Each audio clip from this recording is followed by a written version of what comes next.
ministre des Affaires locales de la République tunisienne, M. Mouhtar Hamami. Bienvenue à notre plateau de Mediabox. Merci pour cette invitation. Oui. Et vous êtes considéré comme l'un des principaux architectes de la réforme sur la décentralisation de la République tunisienne. Oui. Et tout d'abord, selon vous, de quelle façon l'autonomie locale favorise-t-elle la démocratie? Bon, merci pour l'invitation. Généralement, quand on parle d'autonomie locale, on s'inscrit dans la décentralisation. Et inversement, la décentralisation postule l'autonomie locale. Car on ne peut pas avoir décentralisation sans autonomie de gestion, sans autonomie financière, sans autonomie des affaires locales. Tout cela, ça fait partie de cette autonomie. En un mot, c'est la libre administration. On ne peut pas, la commune ou la région ne peut pas avoir une autonomie sans qu'il y ait ce principe de libre administration. D'ailleurs, l'État, elle est dans l'obligation de prévoir des crédits pour les collectivités locales, sans pour autant oublier que le financement de ces collectivités locales doit faire l'objet de ressources propres des collectivités locales. Parce que toute personne ou toute institution n'est considérée comme indépendante si elle n'a pas les moyens financiers. Cela veut dire que l'État, comme chez nous en Tunisie, autrefois c'est elle qui gère toute la question de fiscalité et de redevance. Aujourd'hui, dans le nouveau code de collectivité locale, l'État, elle garde encore les impôts, mais tout ce qui est de redevance, c'est-à-dire l'exploitation de la publicité, des voiries, tout cela, sont des ressorts de collectivités locales. Là, c'est une source importante et tarissable pour augmenter le financement des collectivités locales et pour leur donner cette autonomie d'agir financièrement sans dépendance de l'État. Et comment vous interprétez les dernières élections présidentielles et législatives dans ce contexte? Les législatives et présidentielles, primo, c'est une réponse aux urnes. Nous avons élu un président et un conseil plutôt des représentants dans le Parlement. C'est par le biais des urnes. Ça, c'est l'objectif. Le second, c'est que cette fois-ci, il y a eu une masse de jeunes qui ont voté massivement pour un président et on ne doit que se plier sur la volonté du peuple. Donc nous sommes dans un pays démocrate. Nous, là, aujourd'hui, nous sommes dans le gouvernement. Il y a un président qui part, un autre qui remplace. Il y a un parlement qui part, un autre qui remplace. Mais c'est les urnes, en fin de compte, qu'on est responsable de ces élections-là. Moi, je suis optimiste, car la question d'insertion des jeunes dans la vie politique, c'est un atout et c'est un indicateur, parce que les jeunes, quand ils sont dans les choses, ils demandent quelque chose qui était absent autrefois. C'était des jeunes exclus, c'était des jeunes en chômage, c'était des jeunes qui ont des aspirations pour participer dans la scène politique. Aujourd'hui, ils sont demandeurs de cette participation.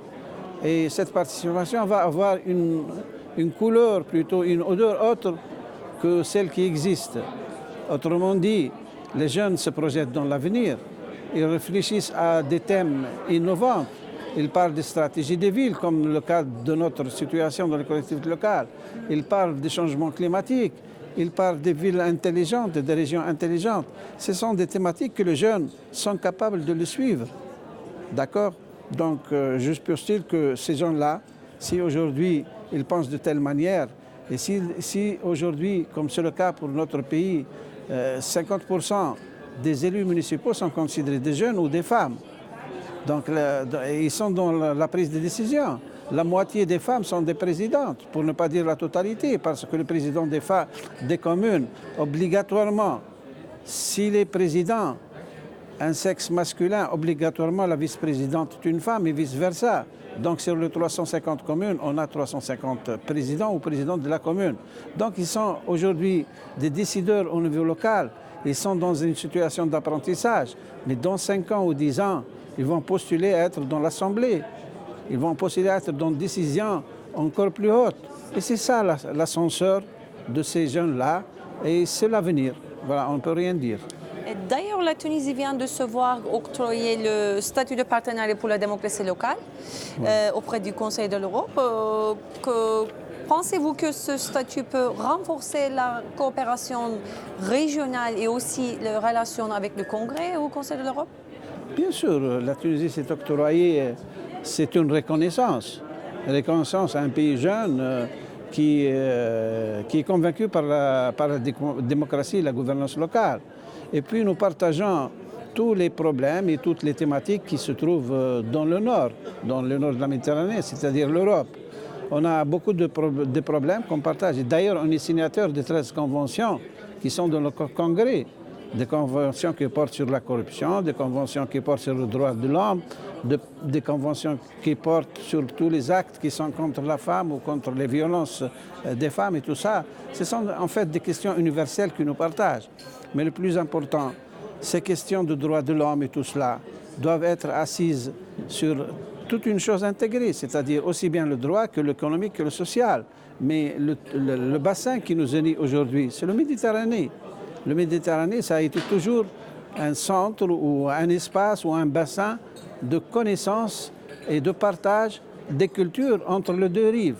Et d'ailleurs, c'est pour cette raison aujourd'hui, la question qui est très intéressante dans nos débats et qui était autrefois absente, c'est la question de l'environnement. C'est des changements climatiques qui pèsent beaucoup sur la situation de la Méditerranée. Aujourd'hui, la Méditerranée est pleine de plastique. Dans la Méditerranée, il y a beaucoup de tensions, de nuisances. Et si elle continue comme ça, on va le perdre, que ce soit la rive nord ou la rive sud. Donc il est temps que nous nous rassemblons tous ensemble pour sauver cette Méditerranée. Et comme disait, j'ai toujours dit, Fernand Braudel, c'est un historien français, on partage le même poisson, on partage le même chanson, on partage le même olivier. Donc il n'y a pas de raison pour qu'on s'unisse dans un cadre comme celui de Congrès, malgré qu'il parle des questions de droit, mais aussi l'environnement, ça devient aussi un droit et une obligation. Merci beaucoup, monsieur. Voilà, Merci. OK.